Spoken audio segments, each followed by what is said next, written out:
All right, good evening, everyone. Thank you for coming out tonight. My name is Anessa Olson, and I'm an adult services librarian here at the Ames Public Library. I'm very happy to welcome you to this program that is presented as a partnership between the Ames Public Library and the League of Women Voters. Please let me know if you need anything. I'm always here to help, and I'd encourage you to check out the books that we have on tonight's topic on the table outside the door. And without further ado, I'd like to introduce John Klaus, who's going to introduce this evening's speaker. Good evening, ladies and gentlemen, and welcome to the... Oh, I do? Okay, good evening, ladies and gentlemen, and welcome to the October rendition of Learn with the League. Our program tonight is called The State of Public Education, and our presenter is Patrick O'Donnell. Patrick has 37 years of experience in public education as a teacher and as a high school principal and as a district superintendent. And he will be talking primarily about what some people call the Private School Voucher Program.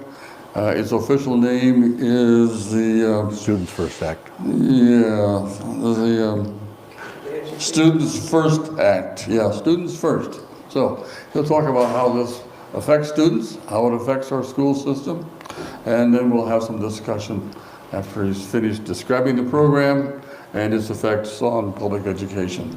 So take it away, Patrick. Thank you very much. Give him a warm welcome, folks. Am I on? Oh, you want me to use this one?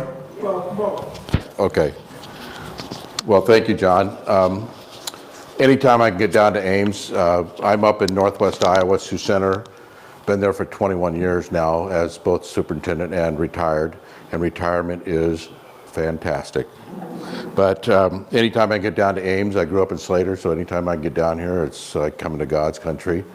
I have 3 sons. They're big Iowa State fans, as I am, and I stopped over to the building at the stadium and got them the Purchase More Ham and Bacon's posters, which are fantastic. Anyway, thank you for having me. I want to just start with a little background. Sioux Center, Iowa is in Sioux County, which has probably the most private schools for one county in the state of Iowa. 35% of my students went to private schools. And my philosophy on all this is, as I was invited to talk to, I was invited to talk to the mothers of homeschoolers one year before the school year started. Now, what does a district public school district superintendent say to mothers of homeschoolers? Right? Well, here's what I said, and I believe this firmly. You as parents have a right to choose how your students are educated, but do it well, because we cannot afford to have an uneducated populace. Now, this whole voucher thing has been going on longer than we know, but I want to give you an example of what happened in 2016. My wife and I were out of town in April, and I get a call from my oldest sister, and she says, "What's going on in Sioux Center?" I said, "Louise, what do you mean?" Well, I heard on Iowa Public Radio that the representative from Sioux County and Sioux Center was on the radio saying that public schools have done less with more, and it has to stop. And that's when they were going to run a pilot voucher program in Sioux Center, Iowa, which, even though it's rural, is very affluent. And Waterloo, which is a larger district, that has a high poverty rate. So they were going to have so many educational savings accounts, is what they call them. I call them vouchers. They're the same thing. And I spent the whole day talking to what was then my representative at the state in the Senate, Randy Feenstra, who's now in the U.S. House of Representatives, and He didn't know anything about it, but he went and talked to our rep, who was John Quaker, who was a replacement for the gentleman that had died a couple months earlier. But that was the first time where I really thought the cooperation between our private schools, because we had a great relationship with our private schools, and our public schools was going to break up. But they didn't do the pilot program. We got together and talked about it and kind of worked through it. But I want to talk about, first of all, see if I can get this to go. I want to talk about just a quick thing about funding. Okay. I wonder if it's asleep. There we go.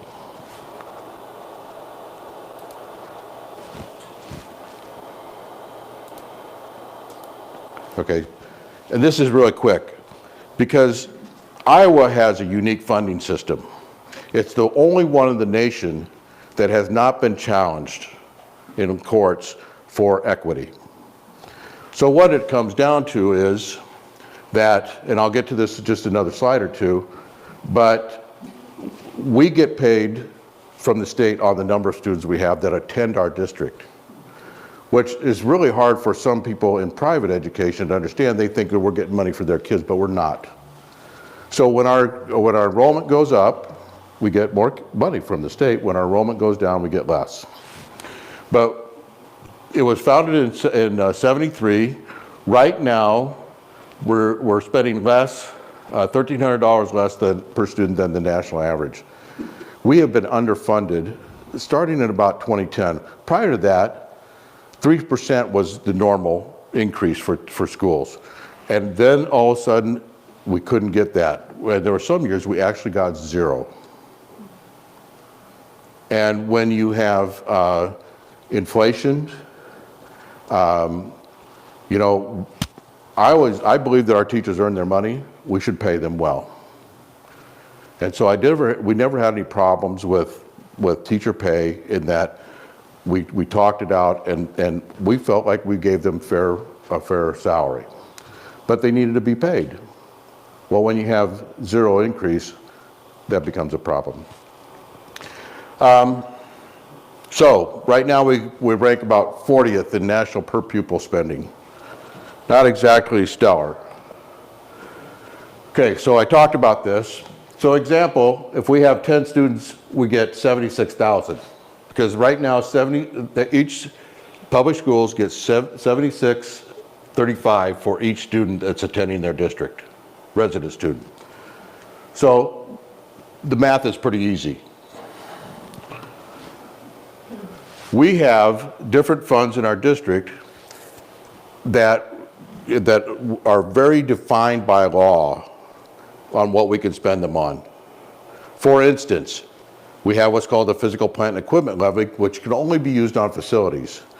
But the one that's always hurting and the one that we get from the state to fund is the general fund, and that's where all of our learning expenses come out of.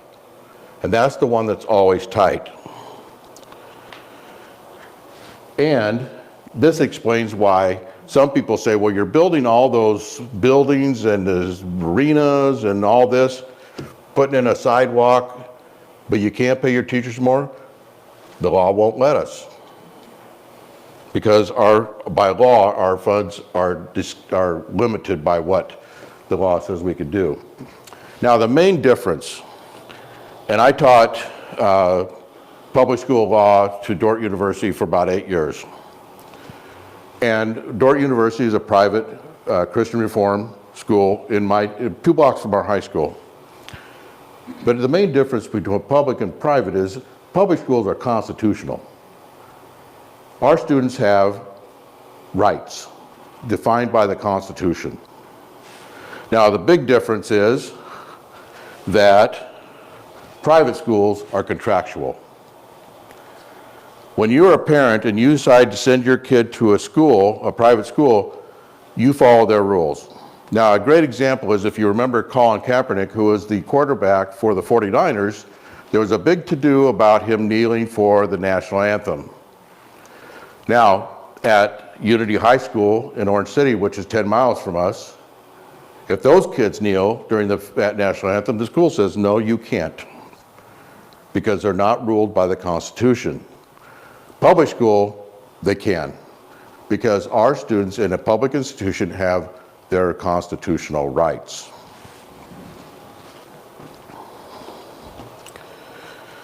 So let's talk about the thing we're really focusing on tonight, the Student First Act.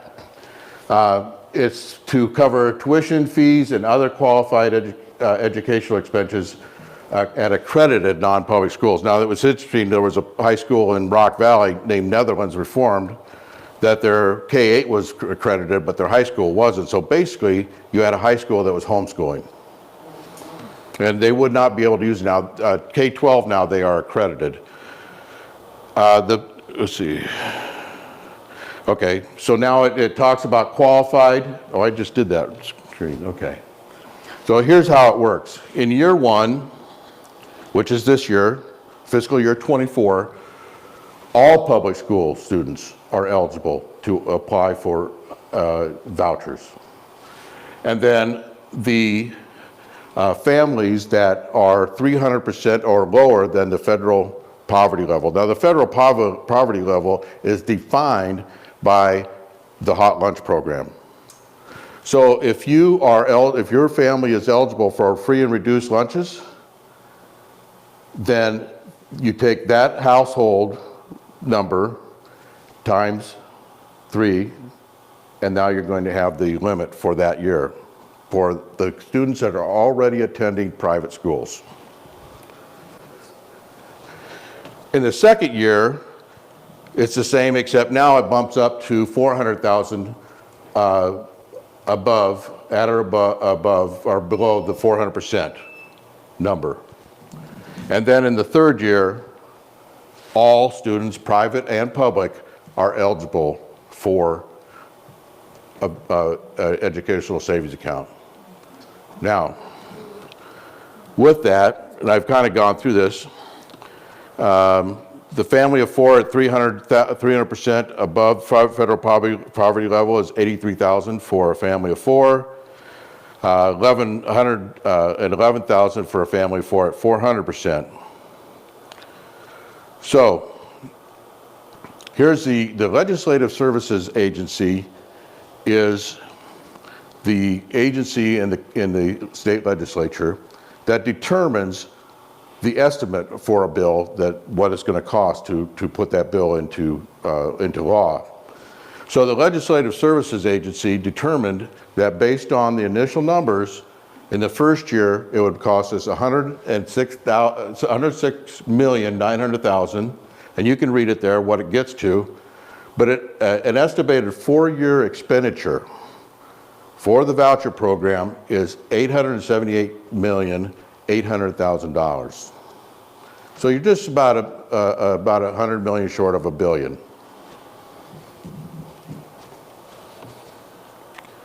Now, my question is, as a public school superintendent, my question is, where was that money coming from?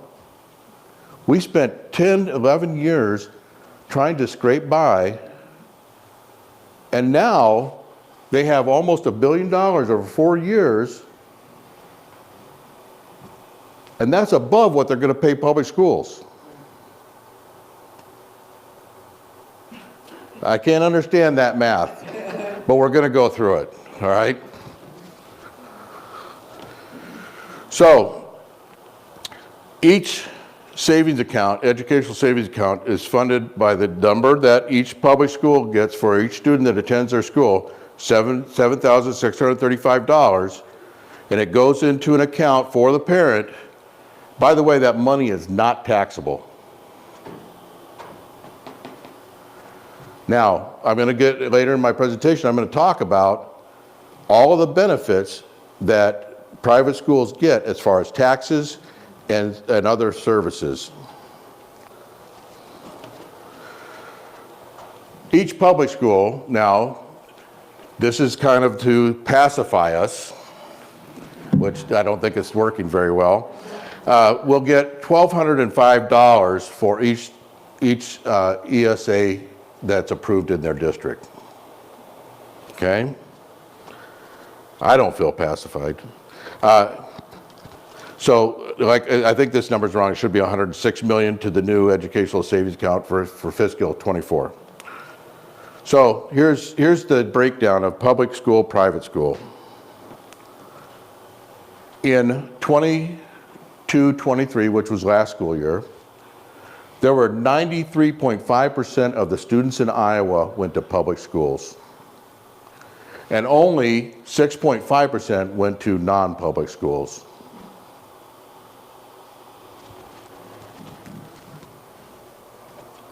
So in year 3, these 33,000 or more are all going to get $76,035 or $7,635, which will be more than that because each year it goes up. So let's look at Sioux County, which is my neighborhood. This is where I live. And we are the mecca for private schools. 35, I said earlier, I don't know if I mentioned this, but 35% of the students in my district do not go to my school.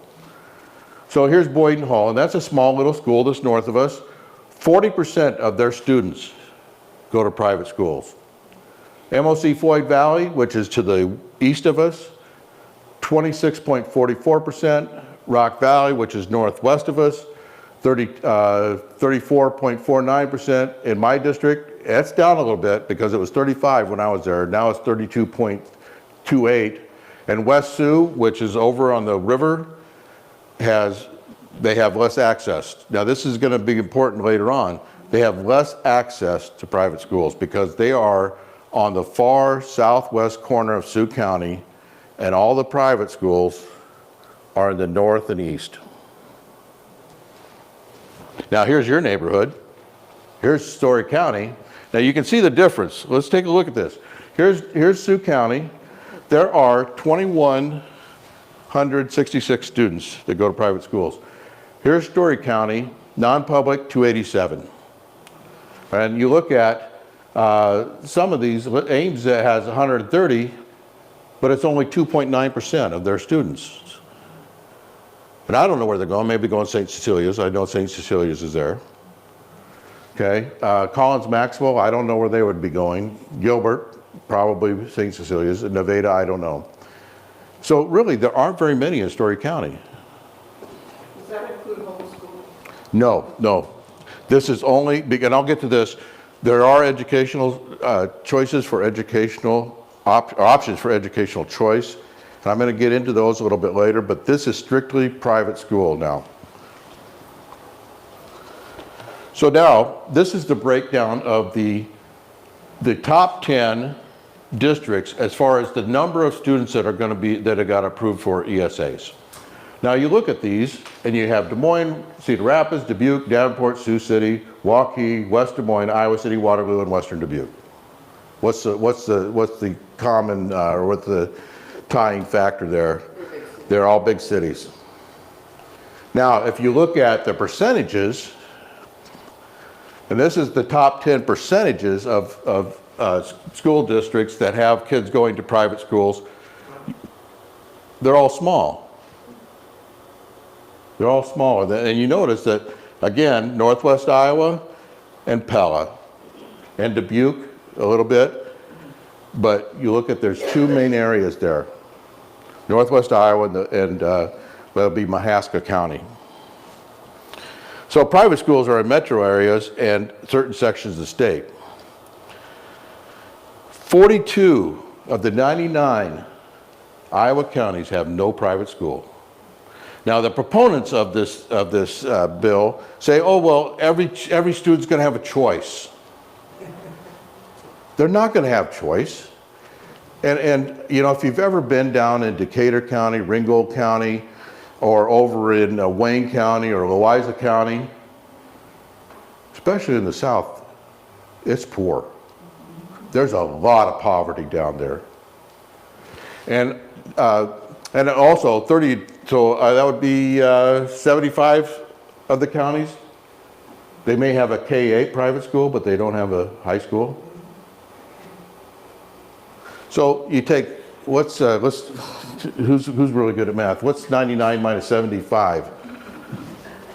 24. Yeah, 24. So 24 counties have the lion's share of ESAs. And that's not going to change. Now, what's really interesting, I hope I can get this to work. John McLaughlin of the Cedar Rapids Gazette printed out these maps, and I'm just going to go to it to give you an example, but it's really good. So you can go to this, oh, not connected to the internet. I'll skip it then. And those are mostly religious, are they not? Yes. Well, I'm sorry, the question was? Are they religious? Most of them are religious. Yes, yes. Most of them are Christian schools. Now, the big question is, and there was talk of this, what if it was a school that is Islam, Muslim? What if it was devil worship? Now, that's an extreme, but they would still have to. Now, what would be the uproar on that? OMG. It would not be good, would it? But anyway, if you have a chance, at Cedar Rapids Gazette, you'll see that, and if you got the printout of the PDF that I sent, you go to these, and you can go to each county, and it will tell you the totals for applications and the rate. In other words, the percentage. And they're really neat. I asked John if I could use them, but it's not going to work. So they say, oh, well, kids will have choice. Well, they already had choice. In fact, open enrollment, and I'll just go into this a little bit, we had a 3-to-1 in-to-out ratio in an open enrollment at Sioux Center. Well, we had kids that were coming from Ireton, which is in the West Sioux District. We had kids that were coming from Boyden Hall. We had kids that were living on our border, but they weren't in our district. They were coming to our school. And what you had to do is if you had a kindergartner who was going to be in school, you could open enroll them to another school district up until the first day of school. If you had a kid that was already in another district that wanted to come to Sioux Center, they had to meet a March 1st deadline for the next year, because I said earlier, we have to certify our budget on April 15, and then we know how many students we're going to have, and then we can hire staff. And by the way, when you have declining enrollment like some of these rural schools do, and rural schools are really going to get hurt by this, because they're fighting to keep their schools open, and and when you lose, they'll tell you, when you lose your school, you lose your town. So anyway, okay, I went in another direction and now I'm lost. Anyway, I was talking about... They already had choice. Oh, they already had choice. Okay, thank you. I'm back with you now. It goes around the block, and then it kind of comes, the train comes into the station. So anyway, open enrollment is one, but now they even changed that, not this past legislative session, but the one before, that you don't have to meet a March 1st deadline now. Brother. You could actually open enroll in the middle of the school year. Now the problem with that is the funding. Because if I have a student that's in my district and they open enroll somewhere else, I've budgeted for that student. Now I have to get rid of that money. I have to send it to the other district. So it's really becomes a problem. Now, I don't think it was a real big problem. The problem was that students, in order to do that, have to have good cause.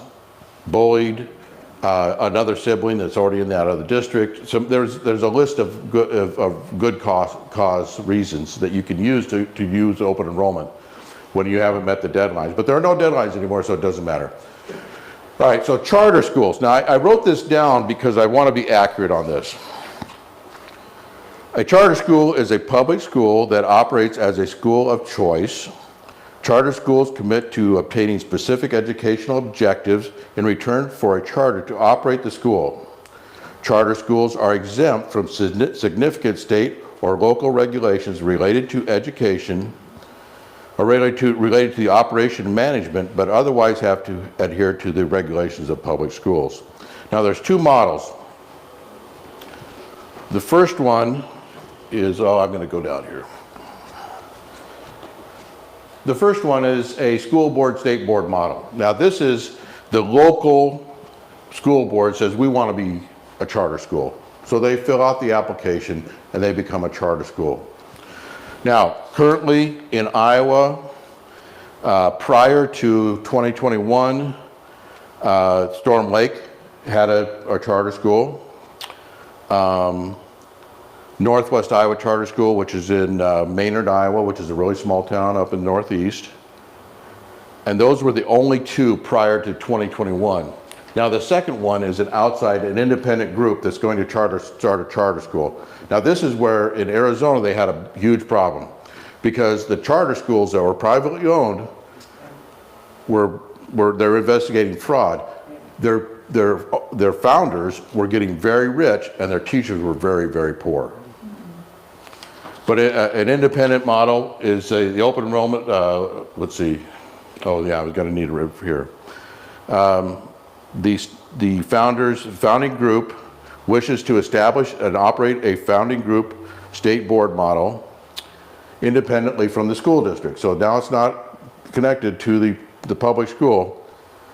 The founding group means a person, group, or person's educational service provider or an education management organization, charter school management organization, or other person with whom a charter school contracts for educational programs or implementation or comprehensive management. So it's a private school.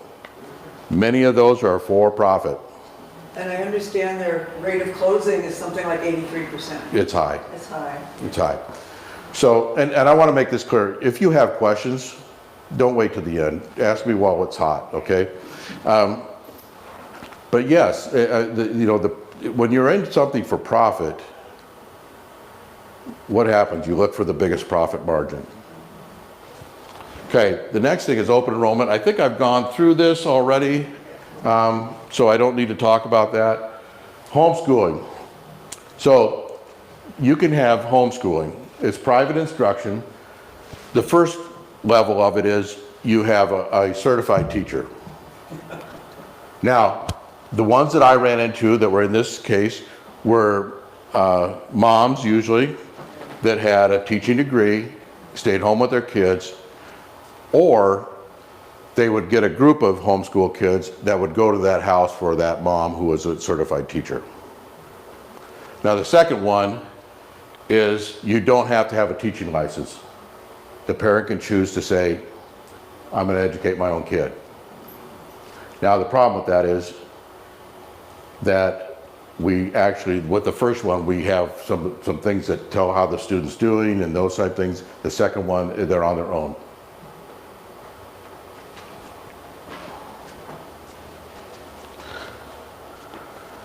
Now, this is an interesting one. Student tuition organizations. They're 501c3 organizations, nonprofit. And what they do is they raise money for tuition. Now, I don't have a problem with that.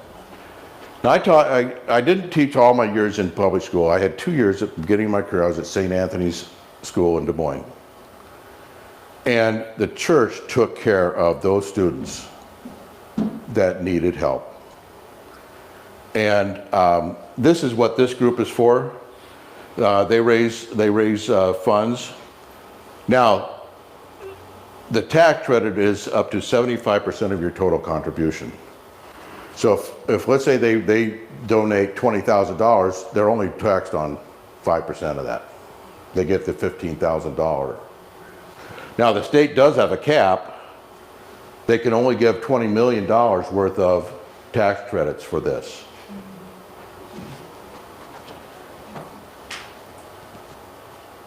Before you leave, Yes. The homeschooling, do you want to also comment on independent private instruction? I'm not quite as familiar with that. Okay. So maybe if you know a little bit more about it, then that'd be better than me trying to fake it. It was created as part of the 2013 Education Reform Bill, and basically the Republicans insisted on this additional option that basically has no accountability at all. Yeah. We don't even know how many kids are in. Yeah, they don't have to sign them up. Homeschooling. Yeah, they don't have to sign them up. See, and you know more than I do on that, because honestly, I don't live in this world, so I really don't know. And a lot of our private schools are the first two. Yeah. So, but thank you.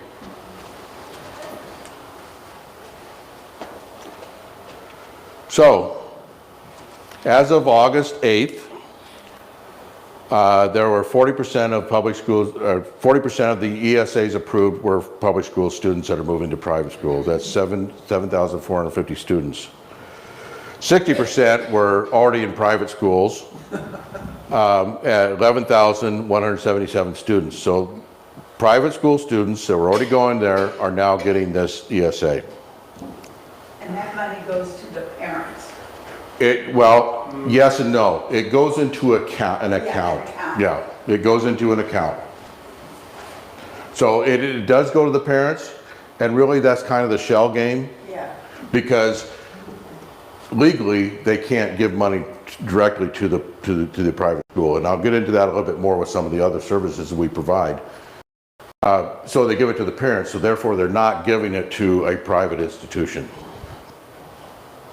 So, yes, ma'am. What's to keep the parent from taking the money and not putting the child into a school? They have to document educational expenses. But as I'm going to talk about later, let's take Sioux Center. They have a K-8 Christian school that has 570 students. It is the largest elementary Christian school in the state of Iowa. Now, Sioux Center has an interesting dichotomy. The agricultural economy is so large that if you took out California, it's going to be third in the nation in ag production. There's a lot of money there.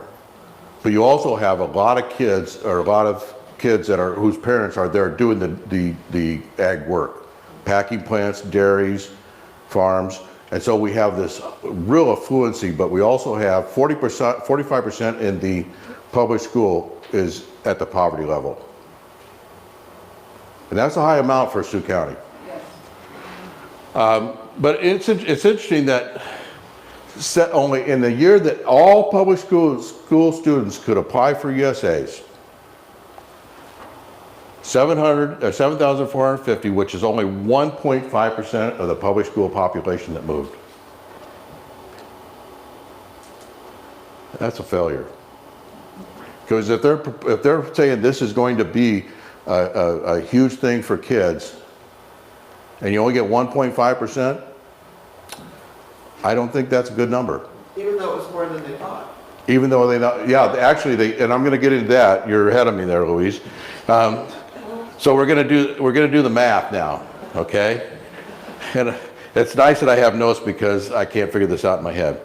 So 18,627 ESAs were approved. That's 7,635 per application, plus an additional 1,205 to public schools for each application. Total cost is $164,662,680. The LSA estimate for the first year was $106,900,000. So they're over budget by $57,762,000 in the first year. And you know what my question is? Where's it going to come from? We're talking here about that we have a $1.9 billion surplus in our state, but it's one-time money. Now, for me as a superintendent, the cardinal rule is you never put recurring costs, you never put one-time money into recurring costs.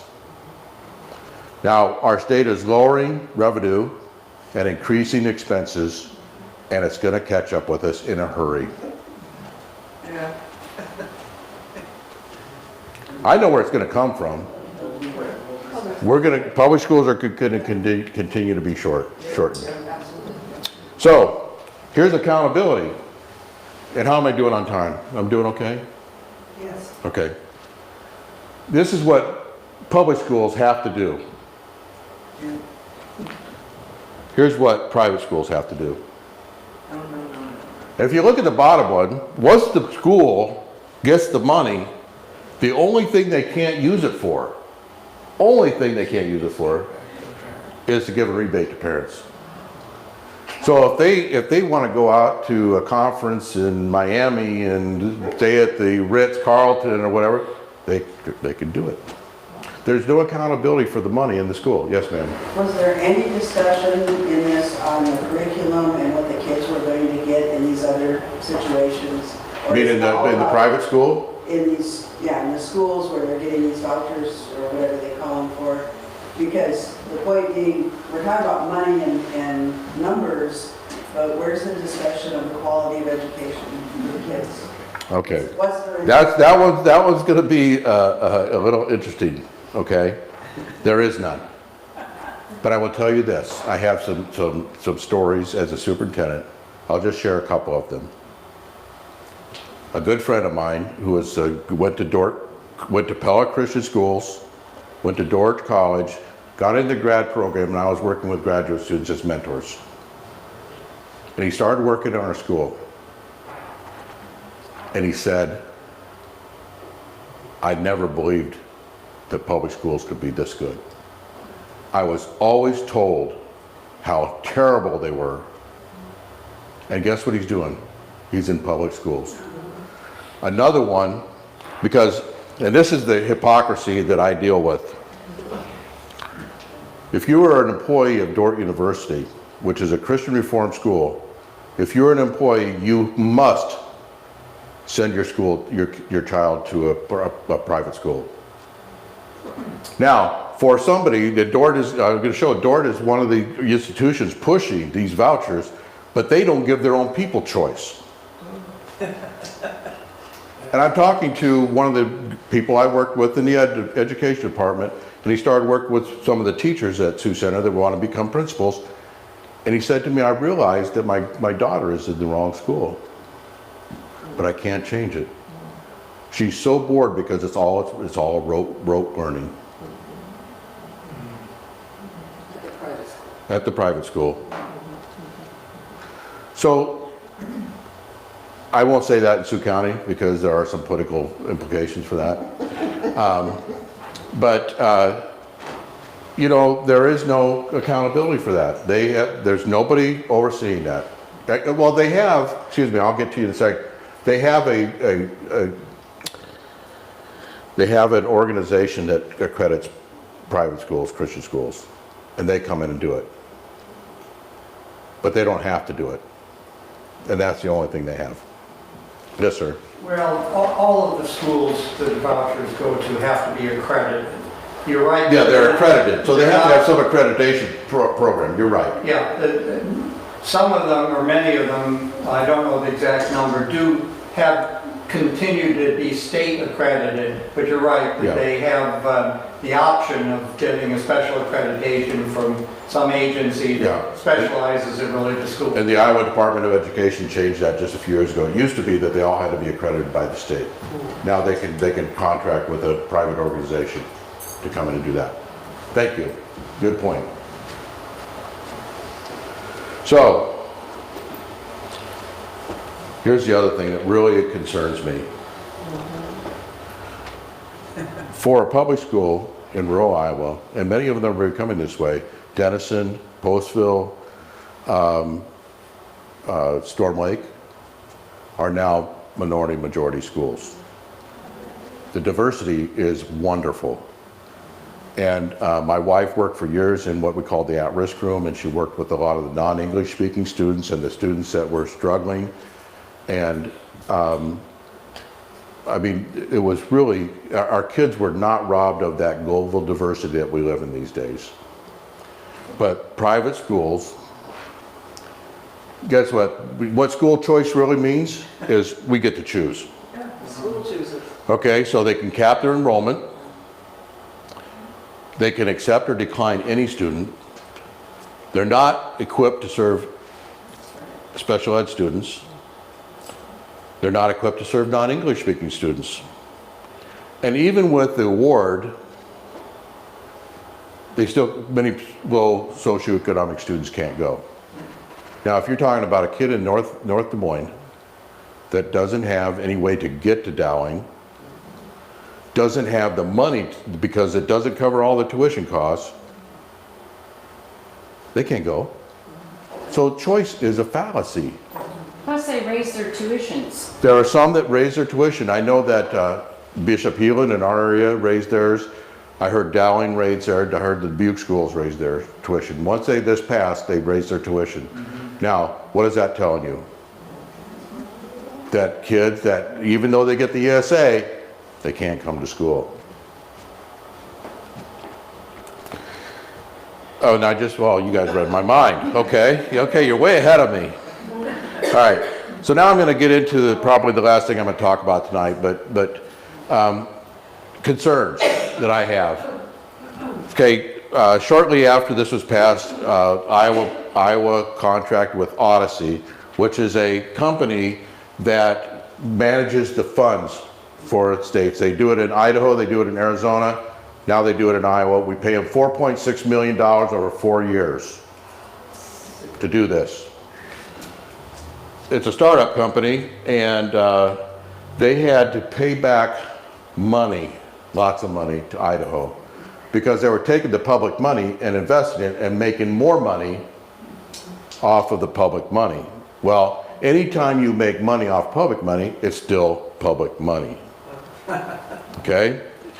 And Arizona, North Carolina have also experienced fraud in their voucher systems. There's a lot of fraud out there. I told you about Arizona and the charter schools.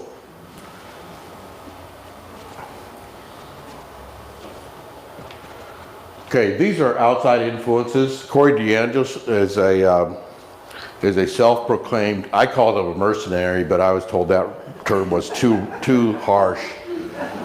Okay, but he actually goes to all these states working with the governors and the legislatures to get this passed.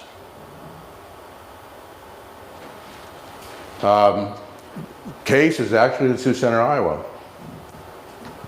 They are with Dordt University. They're part of Dordt University, and their goal is to, of course, Dordt sends they have their employees all have to send their kids to private schools.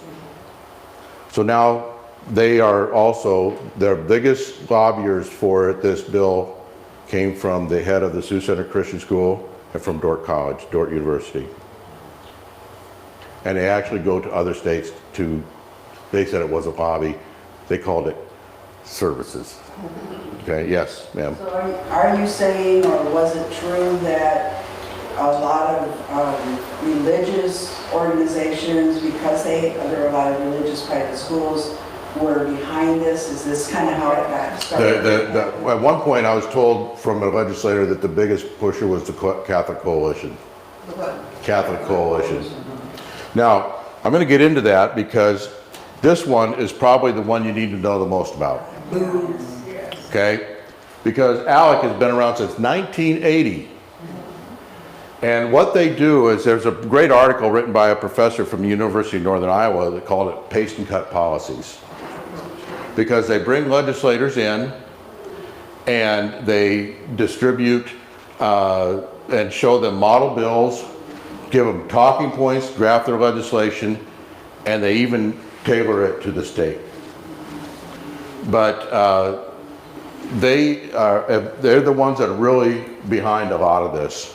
So ALEC also has produced model bills reducing government regulations, individual and corporate taxation, combating illegal immigration, loosening government environmental regulations, tightening voter identification rules, and weakening labor unions and opposing ground control. Approximately 200 model bills are passed in the United States because of ALEC every year. Another one is Project Blitz. This is the Congressional Prayer Caucus, and their whole mission is to push Judeo-Christian beliefs into the public square, which includes public schools. Now the fallacy is, everybody says, well, if kids could still pray in school, they can. Kids can pray in school. They do it all the time. They gather around the flagpole. You ever heard Meet Me at the Pole? kids do it all the time. It just can't be teacher-led. It can't be a school official that does it. So when they say, you know, you got to put prayer back in schools, I always answer, well, what kind of prayer do you want to talk about? Do you want to talk about Baptist? Do you want to talk about Catholic? Do you want to talk about Muslim? Do you want to talk about Islam? What type of prayer do you want? Because who's leading it? Do you really want somebody else pushing their religion on all kids? And that's what this group is. And they're well funded too. All these groups are well funded. Is that constitutional? To what? To push religion when we have supposedly separation of church and state? Okay. To push religion? The problem is we have the Establishment Clause of the U.S. Constitution, which says that basically the government is neutral. We shall not inhibit, we will not promote religion to any, as a government institution. Well, that changed with the Supreme Court ruling of the coach that was praying with his kids out in the middle of the field. Now, they said that, well, there's nothing wrong, the kids have an option. Well, no, they don't. Because if I'm a coach and this kid's standing over there and he doesn't want to be a part of our group, it does affect my judgment and how I play kids. It's not right. And it happens more than you think. It's also about, now I know I'm not being bipartisan here, okay? Okay, I'm not. But Sioux County is 85% Republican, and I had this guy, a good friend of mine named Nick, come up and says, I want to talk to your government class as a leader of the Sioux County Republican Party. I said, Nick, you can't do that unless you bring another Democrat. Now, excuse my language, he says, I can't find one of those son of bitches in Sioux County. Did you volunteer? I said, well, then you can't do it. Because we have to have balance. As a public institution, we have balance in how we promote or how we talk to kids. Because our views shouldn't be their views. We don't want to teach them what to think, we want to teach them how to think. Okay, outside influences. 34 states have proposed legislation to create or expand tax-funded programs to help parents cover the cost of private education. They all have similar construction and talking points. Other than you see this going on in Iowa right now with bills about LGBTQ curriculum, book bans, limiting discussion on the Iowa social studies curriculum that came out.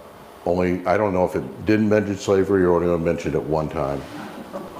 It doesn't mention the near genocide of Native people in America.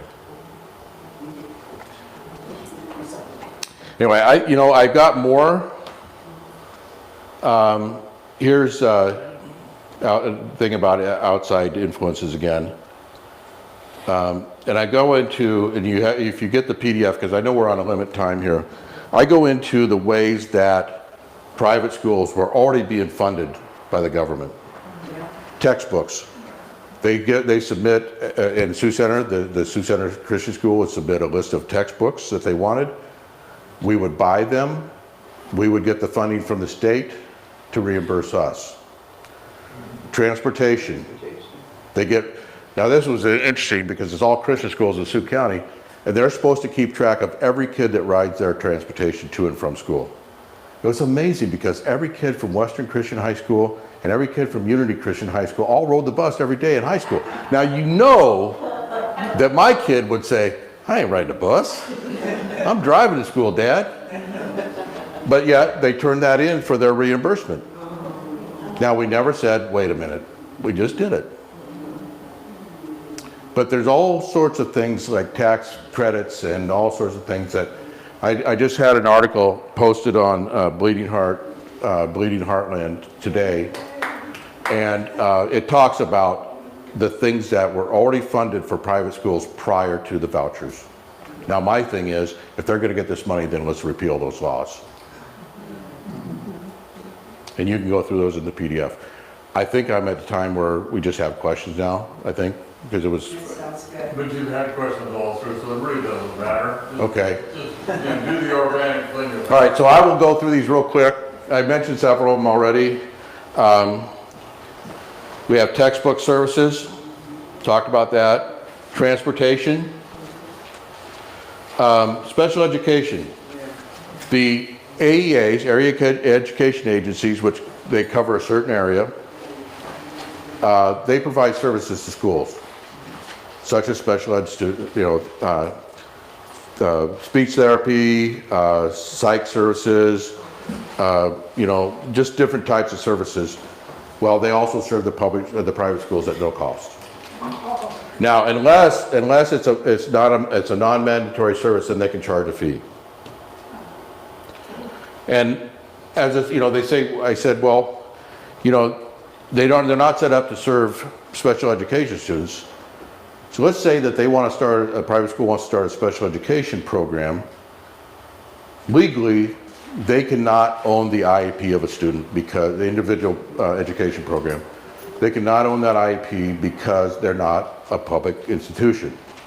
So what does that mean? If they have a student on an IEP, the public school teachers have to oversee that IEP and go over there and oversee that on an occasional basis. So they have to take their time to go over there and work with that teacher that's doing it, even though that may be a certified special education teacher. Well, in our district, our special education program was so overworked that to ask them to go to a private school and oversee that would be insane. The other thing is that most public schools in a school year will run a special ed deficit. So ours was usually around $200,000 to $250,000 a year in deficit. Now, we could tax back for that through property tax, but we usually didn't. We just ate it. So if they want special education, fine, run the program. I'm fine with that. But then they'd have to take we had 2 autistic kid brothers, which was sad for the parents because they were isolated from their family and the public because these kids were big and they were mean and they were autistic, severely autistic. I felt so bad for them. They're not going to take those kids. You had to have physical restraint with those boys. They're not going to do it. So, special education is really, well, all of them, ESL, English-speaking students, special ed students. Yes, sir. Yeah, I've seen figures just recently, and this is rough numbers. About 14% of the kids in public schools get one form or another of special ed services. In the private schools, it's only 2%. Yes.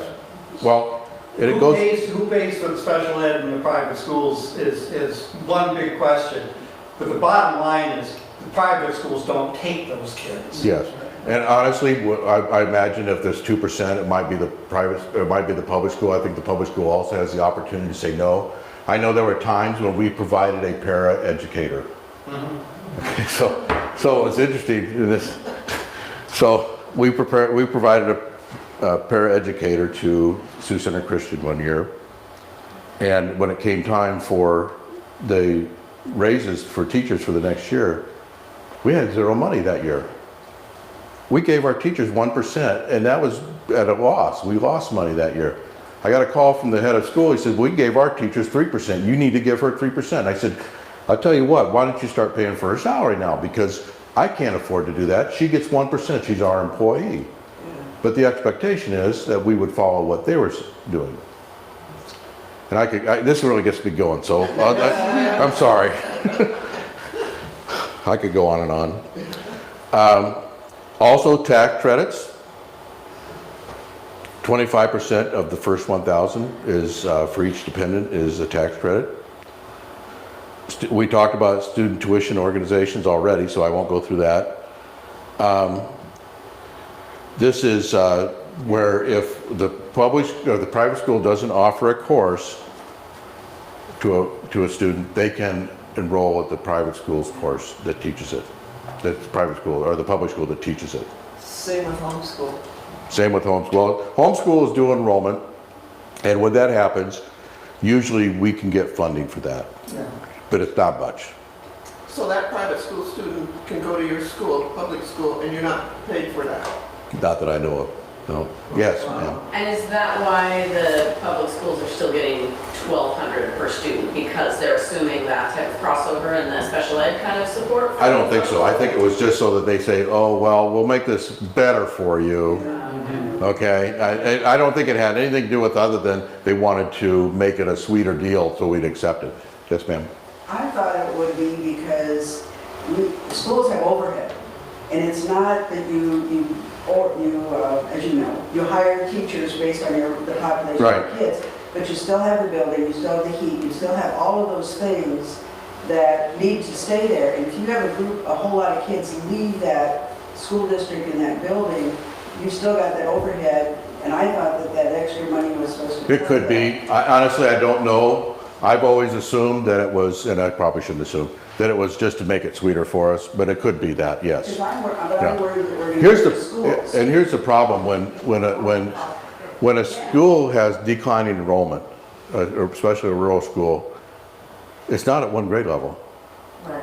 It's all through K-12, so all of a sudden, you may lose a class worth of, like 20 students. Well, that's one class, that's one section, but it doesn't happen at one grade level. It happens all through the district, so now you have a real staffing problem. Custodians and everything. And that's what's happening in a lot of our rural schools, and those are the ones that are really gonna get hurt by this. They're already consolidated. Yes, they are, and they're, when they consolidate, that's good. And it's usually the adults that are fighting it, not the kids, just the consolidation. And they have a stake in it. I mean, the adults have a stake in it. It's their town.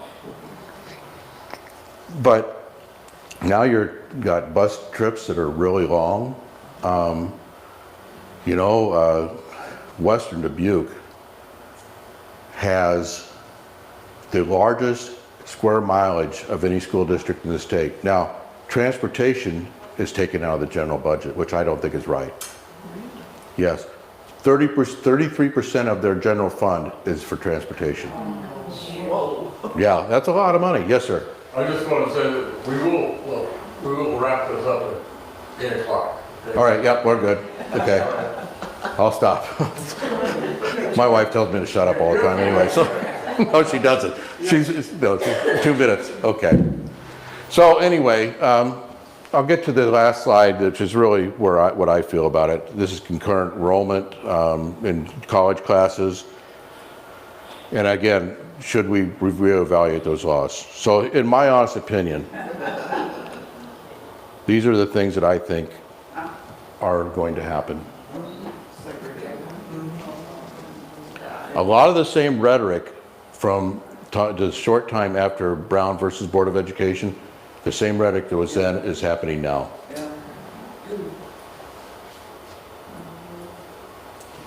And our teacher shortage is terrible. Yes, ma'am. When I started teaching, and that was kind of a number of years ago, it was 50 years ago, Iowa was number 1, 2, or 3 in the nation in terms of quality. Yeah, And Iowa was the place to come in the Midwest if you wanted to teach. that's right. Particularly some of the districts. Yeah, and it's not that way And anymore. it's slid down, and I've said that to people, nobody seems to care, and I don't know why the people who are making these decisions don't care. I mean, Last question of the night. Who wrote the book Love, right? I have, I'm sorry, we gotta end it here with this guy. Yeah, go ahead. You had a question, didn't you? Okay, what's your question, sir? it's like I spoke at the school board meeting for Story County. Yeah, It's like I had made a bunch of buttons just a couple thousand buttons that say this, and it's like I asked if they could distribute them to the students. and I had an assignment that I wanted them to do, and it's like they couldn't do it. yeah. And there's all sorts of situations where we have a curriculum and something that's introduced like that probably is going to go outside that curriculum. So, anyway, hey, thank you very much. I appreciate it.